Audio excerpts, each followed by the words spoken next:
শ্রীভূমি জেলার নবম শ্রেণীর হাফ ইয়ারলি পরীক্ষা 2025-এর ব্লড কোয়েশ্চেনের মধ্যে ইম্পর্টেন্ট প্রশ্নগুলো। কোয়েশ্চেন নাম্বার 61, এটা বইয়ের বাইরে থেকে এসছে, এ ধরনের প্রশ্ন আমাদের বইয়ে নেই।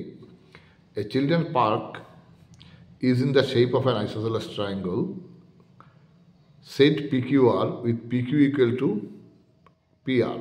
S and T are points on QR such that QT equal to RS.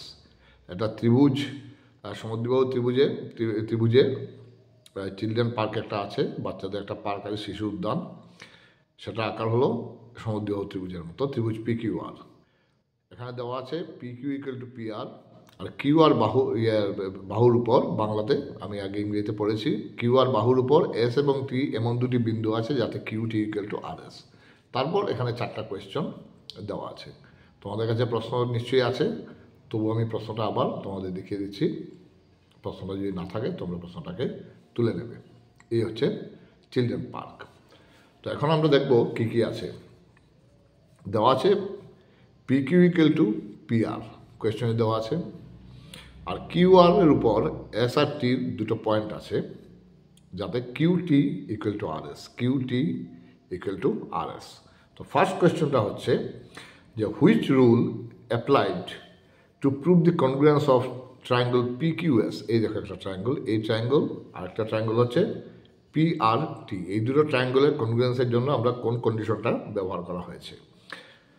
বাংলায় হচ্ছে সর্বাংশ, এই দুটো ত্রিভুজ সর্বাঙ্গসমূহ, এটা দেখাতে হলে আমাদের কোন শর্ত ব্যবহার করতে হবে, কোন কন্ডিশনটা ব্যবহার করতে হবে। তো দেখো এখানে দেওয়া আছে কি, নাম্বার 1 অলরেডি দেওয়া আছে PQ equal to PR, আর দেওয়া আছে QT equal to RS, QT equal to RS। তো এই দেখো মধ্যে একটা জায়গা আছে ST, যেটা দুটোর মধ্যেই আছে, আমরা ST দুদিক থেকে মাইনাস করে দেব। Implies QT minus ST equal to RS minus ST। তাহলে কি পাওয়া যাবে? QT minus ST। তো দেখো QT থেকে যদি আমরা ST মাইনাস করে দিই তাহলে থাকবে QS। This QS equal two RS থেকে যদি ST মাইনাস করি, RS থেকে যদি ST মাইনাস করি থাকবে হচ্ছে RT ইকুয়াল টু RT। তাহলে দেখা যাচ্ছে এই দুটো ট্রায়াঙ্গলের মধ্যে PQ equal to PR already given, আর আমরা পেয়ে গেলাম QS ইকুয়াল টু RT বা TR। তাহলে হচ্ছে দুটো ট্রায়াঙ্গলের মধ্যে দুটো সাইড সমান, then obviously third side will also be equal, 3 number সাইডটা ইকুয়াল হবে। দিস আমাদের কনগ্রুয়েন্সি হবে SSS কনগ্রুয়েন্সি। তো ফার্স্ট কোয়েশ্চন, সেটা আনসার হচ্ছে রোমান 1, আনসার হচ্ছে এটা দেখাবে তোমরা যেভাবে করেছি সেভাবে যদি কোয়েশ্চন এরকম আসে তাহলে এখানে দেখাতে হবে QS equal to RT, therefore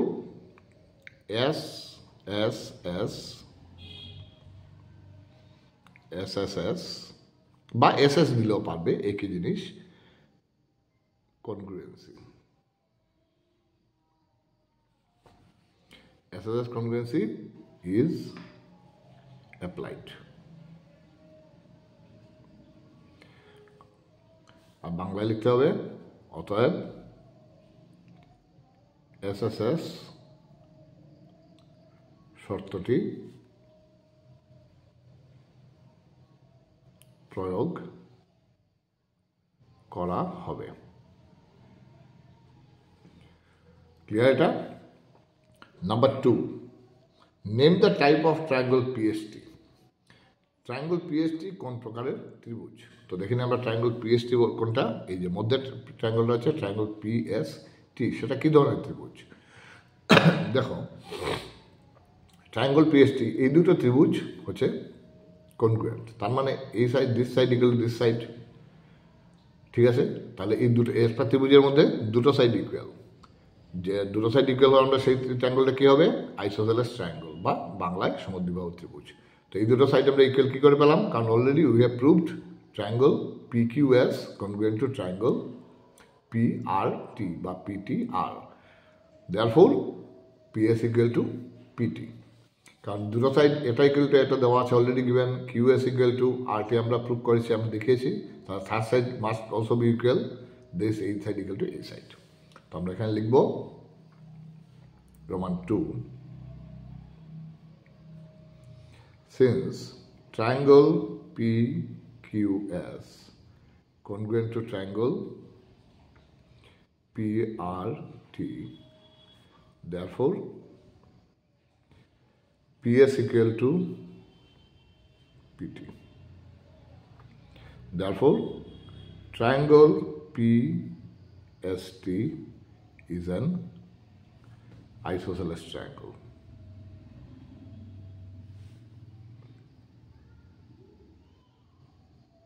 আর বাংলা লিখব therefore triangle PST একটি সমদ্বিবাহু ত্রিভুজ।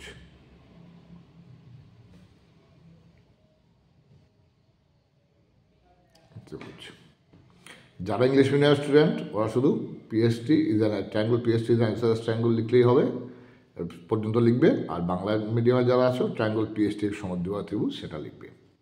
আচ্ছা, question number 3, roman 3, if PQ equal to দেওয়া আছে 6 centimetre, PQ equal to 6 centimetre, আর দেওয়া আছে QR equal to 7 centimetre, find the perimeter of triangle PQR। ত্রিভুজ পিকিউ দেওয়া আছে 6 সেন্টিমিটার, কিউআর দেওয়া আছে 7 সেন্টিমিটার, তাহলে ত্রিভুজ PQR এর পরিসীমা বের করব।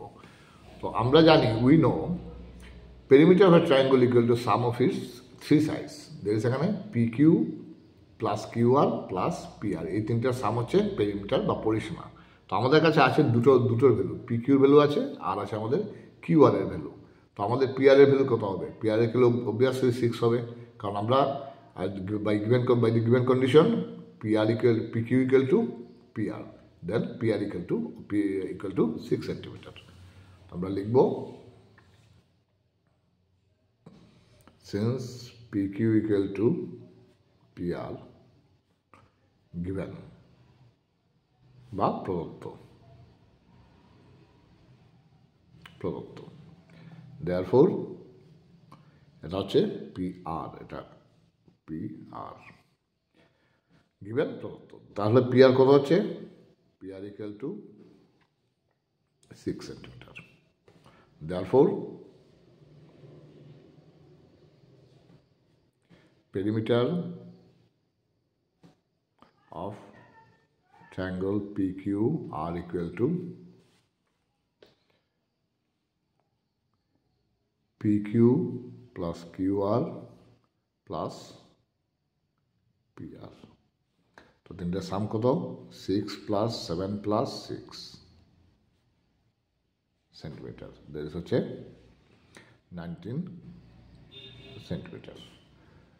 তো ক্লিয়ার, বুঝতে পেরেছ যে তিনটার সাম হচ্ছে 19 সেন্টিমিটার, এটা হচ্ছে পেরিমিটার বা পরিসীমা। তো তোমরা এখানে আমি পেরিমিটার লিখেছি, তোমরা সেটাকে পরিসীমা লিখে নেবে। আমি ব্র্যাকেট লিখে দিলাম পরিসীমা।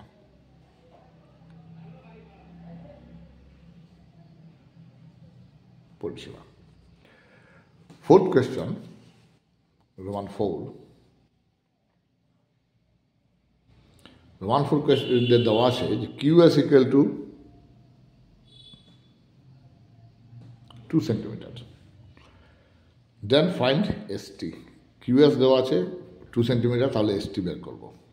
তো আমাদের কিউএসটা কোথায় আছে? এই হচ্ছে কিউএস, এটা দেওয়া আছে, তাহলে এসটি বের করব।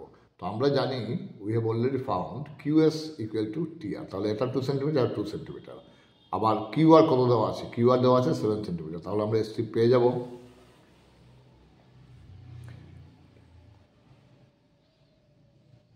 Also TR equal to QS equal to 2 centimetre. তো আমরা TR equal to QS কোথায় পেয়েছি? এই দেখো, TR equal to QS যেখানে পেয়েছি, এই যে QS equal to TR RT, এটা রোমান 1 দিয়ে রাখো, রোমান 1। আর এখানে লিখবে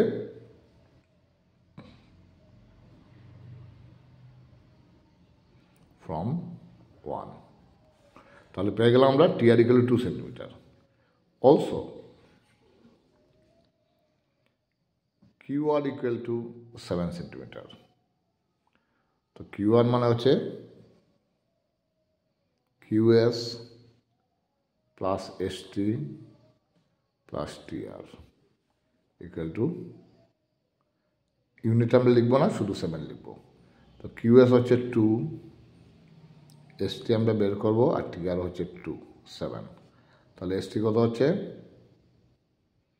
ST হবে 2 + 2 4, 7 - 4 = 3 সেন্টিমিটার। তো এই ধরনের প্রবলেম এখন থেকে আসবে তোমাদের এখানে, যে আমাদের মানে কোর্সের মধ্যে এই ধরনের প্রশ্ন বইয়ে নেই, কিন্তু এগুলো হচ্ছে অ্যাপ্লিকেশন বেসড কোয়েশ্চন, বা আমরা আমাদের CBSE-তে সেটাকে বলে, CBSE-তে এই ধরনের কোয়েশ্চন দেওয়া হয় কেস স্টাডি। তো কেস স্টাডি বেসড কোয়েশ্চন আসবে, আমি পরে কোনো ক্লাসে পরে আমি তোমাদের কিছু কেস স্টাডি করে দেবো CBSE বই থেকে। এই বইটা এটা আমাদের পরীক্ষার মানে কোয়েশ্চন বই টেক্সট বইয়ের বাইরে থেকে এসছে। তো এখন চলে যাচ্ছে আমাদের আরেকটা কোয়েশ্চনে, কোয়েশ্চন নাম্বার 60, যেটা আমাদের বাইরে থেকে এসছে সেই কোয়েশ্চনে।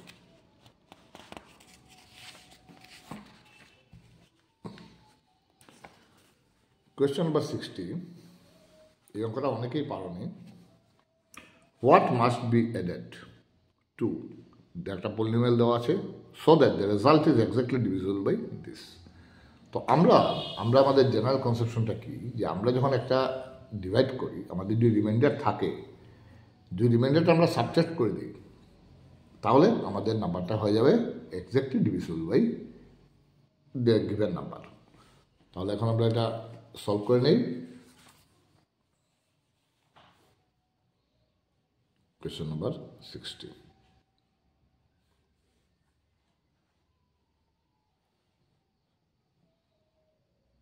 Long division.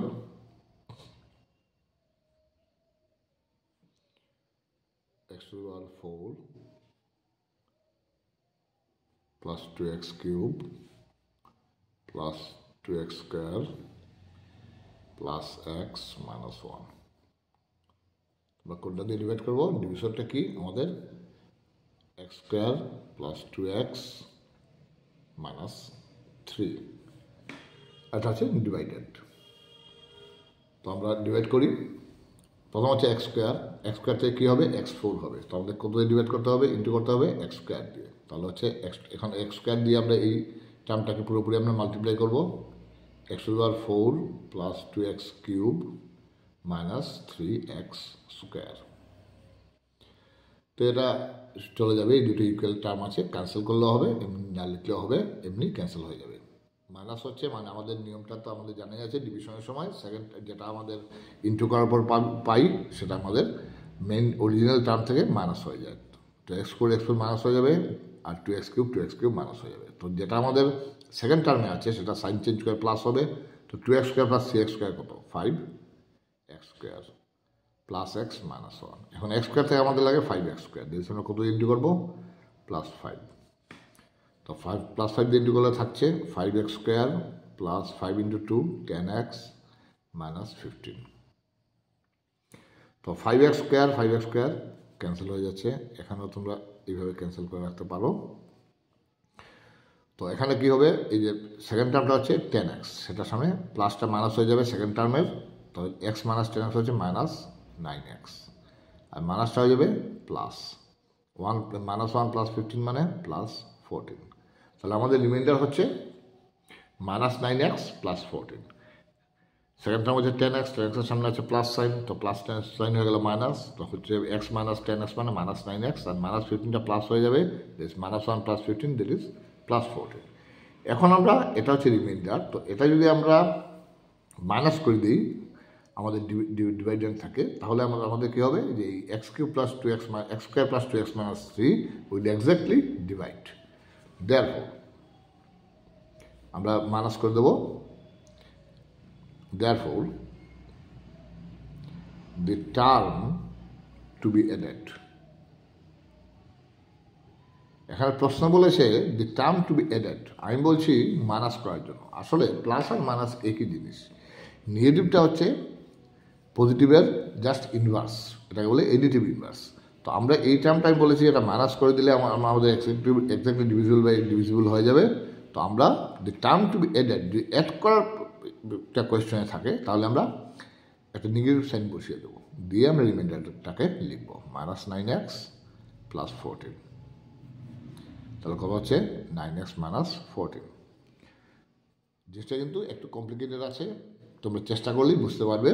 আমি যে জিনিসটা বলছি সেটা হচ্ছে যে রিমাইন্ডার যেটা থাকবে, রিমাইন্ডারটা যদি আমরা আমাদের যে কোনো নাম্বার দিয়ে যে কোনো নাম্বারকে ডিভাইড করার সময় আমরা ডিভাইডার থেকে যদি রিমাইন্ডারটা মাইনাস করে দিই তাহলে এক্স্যাক্টলি ডিভিজিবল হয়ে যায়। তো কিন্তু এখানে subtract number term to be subtracted বলেছে টার্ম টু বি এডেড। তো সেই জন্য আমরা যে রিমাইন্ডারটা পাবো সেটার সামনে একটা মাইনাস দিয়ে দিতে হবে, তাহলে অটোমেটিক্যালি সেটা মাইনাস হয়ে যাবে। কিন্তু এটা আমরা বলতে আমরা সেটা কনসিডার করতে পারবো it is to be added or এটা অ্যাড করা হয়েছে। তো আমাদের হচ্ছে 9x - 14। এই টার্মটা যদি মাইনাস করি, তোমরা একটা খেয়াল করো, মাইনাস করলে এটা এক্স্যাক্টলি ডিভিজিবল হবে। তো মাইনাস করা মানে কি, মাইনাস দিয়ে পুরো টার্মটাকে লেখা। তো সেম জিনিস, মাইনাস দিয়ে আমি তো পুরো টার্মটাকে লিখেছি। There is the term to be added হচ্ছে 9x - 14। যে কোনো কিছু তোমাদের বললো একটা নাম্বার থেকে একটা ধরো নাম্বার 5 অ্যাড করতে, তো 5 অ্যাড করা মানে হচ্ছে কি -5 মাইনাস করা, কারণ মাইনাস মাইনাস আলটিমেটলি প্লাস হয়। তো এই জিনিসটা হচ্ছে এডিটিভ ইনভার্সটা হচ্ছে মাইনাস। তো সেই জন্য আমরা সিম্পল কনসেপশনে আমরা রিমাইন্ডারটাকে মাইনাস করে দিতে হয়। আর যদি এডেড বলে তাহলে এই মাইনাস করে দেওয়াটাকেই আমরা সবাই মাইনাস দিয়ে আমরা সেই টার্মটার মাইনাসটা নিয়ে নেবো, নেগেটিভটা নিয়ে নেবো, তাহলে পেয়ে যাবো টার্ম টু বি এডেড। এই দুটো এক্সট্রা কোয়েশ্চেন ছিল।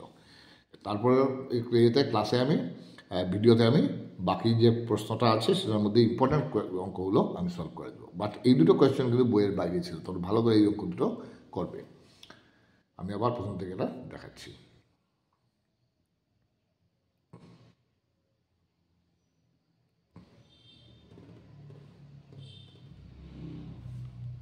এটা হচ্ছে কোয়েশ্চেন নাম্বার 60, এটা হচ্ছে কোয়েশ্চেন নাম্বার 61।